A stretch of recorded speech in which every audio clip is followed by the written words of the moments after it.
Hi guys, this is Pragya. Welcome to my channel FinMom. I try to make finance simple for you. If you're new to the channel, please hit the bell icon. And if you like the video, press like at the end of it. Let's get started.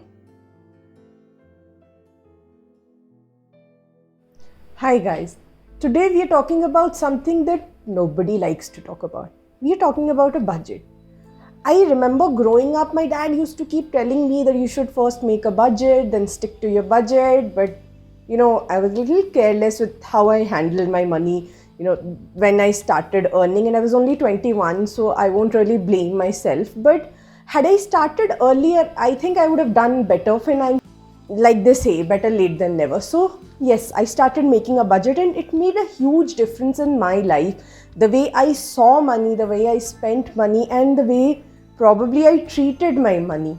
So, have you ever wondered how you're handling your money? How you're earning? What are you spending? What are the trends that you're following when it comes to expenditure? Like, are you spending more on food, on clothing, on parlor, or traveling? And sometimes what happens is we are in a rat race to save. I don't know how, but I've seen people these days, they want to save so much that they miss out on the good things that life has to offer. Like, I know saving is important, investing is important, but then again, you should also give yourself some time, some value, and do something for yourself, something that makes you happy. So, amassing a large amount of wealth should be the goal. I don't know for some people, but even if it is not, you should always know where your money is going. So a budget helps you make that.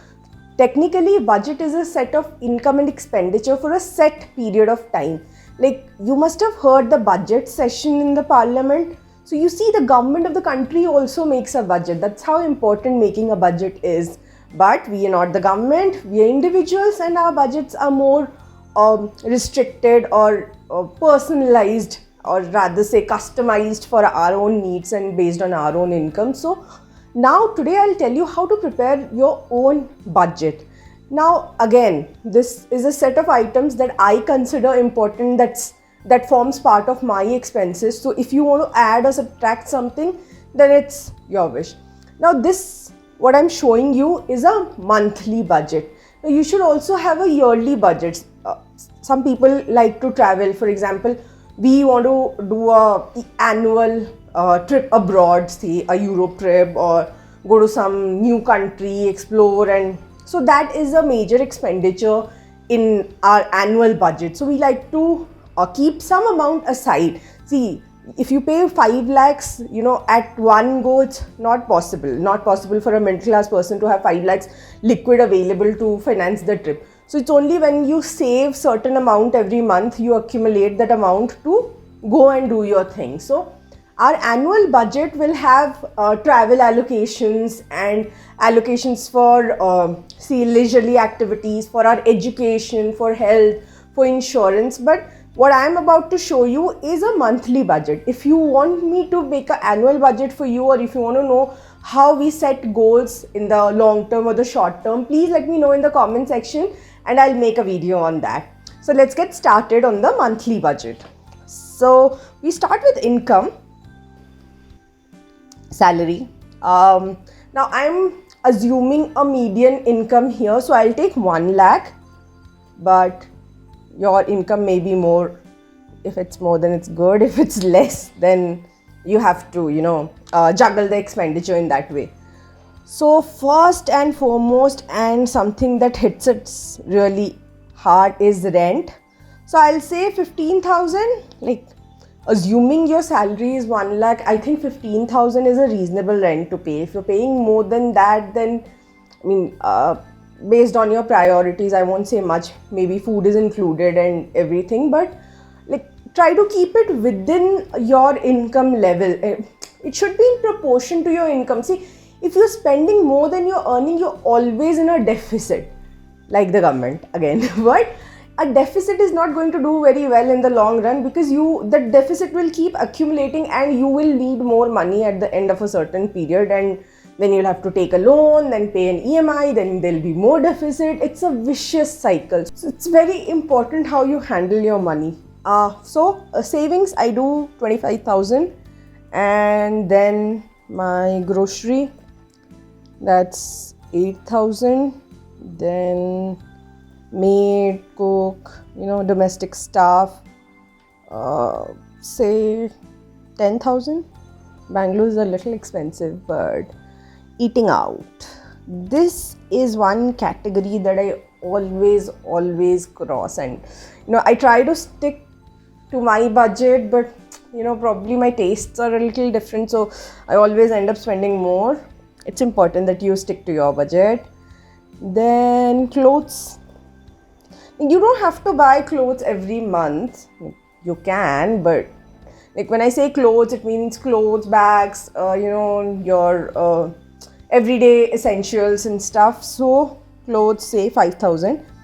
Now the best part of me making a budget is when I try spend less than what I have budgeted for, I keep that money aside and I carry it over till a day comes when I like something that's expensive or that's beyond this budget, and I can put that money into that use and buy something for me. So I try to manage that way. I save from my expenses and then I carry it over to spend on something, because I feel like I have saved something and I can spend that money because it was originally meant to be expensed. But if you want to save more and you're saving more money, you can invest it to earn new returns. Like, it's a priority thing. Then commute. Cabs are very hard to come by in Bangalore. I have experienced that much. It's a Herculean task. Now utilities might include your electricity, water, gas and stuff. Then streaming services. Who lives without them? Insurance. Now, I try to tell people why insurance is important, but most people ignore it. Insurance is a very, very, very important thing that you should never miss. Like, I'll do a video on why insurance is important and what kind of insurance you need, and why a term plan should not be looked as an investment. Like, I have heard it so many times from people. They say, I won't get anything if I live. That's the whole point of insurance, but they ignore. So say 5,000. Now you can have some money in your account as a liquid fund, like for emergency, for contingency, or for miscellaneous unforeseen expenditure. So that I'll keep as, we're left with 7,000. So 7,000. So this is my salary and these are my expenses. Now I'll make a pie chart for you to show you how the salary is divided, and a pictorial representation which will give you a better idea as to how I spend my money. So I now have a pie chart in front of it. So you see, this gives a better picture of how I spend my money. My savings is 25%, and also this emergency of 7% that I have kept, which I keep it for emergency and contingency, and generally that amount remains. So this 25% plus this 7%, around 30% I save every month, which is not a great amount, of course, but considering my income, I think it's okay.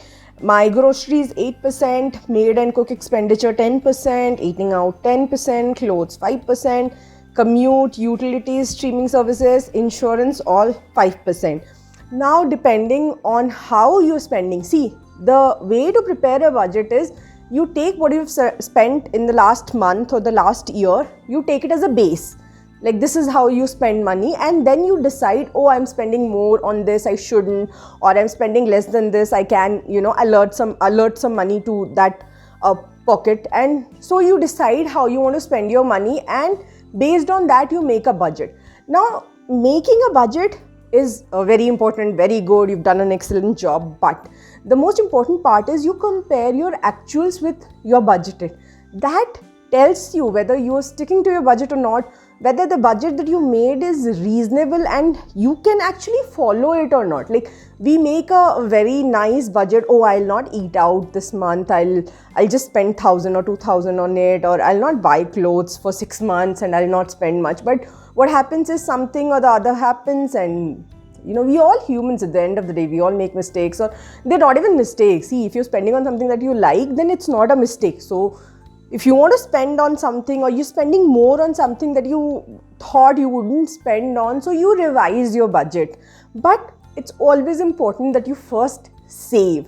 Now, I want to do a video on saving and investing to help you understand better that just saving is not enough. So, but then again, if you don't save, then you don't invest. If you don't invest, then you don't, your wealth stays the same. You're not wealthy. And there's a difference between rich and wealthy, which I'll also explain in some other video, not now. I think this video has been long enough, so I'll just take your leave here. If you think that I've missed something, or something that I should add, or there's something more that you want to talk about or listen about, then please let me know and I'll do a video on that. Till then, take care, have fun, and bye-bye.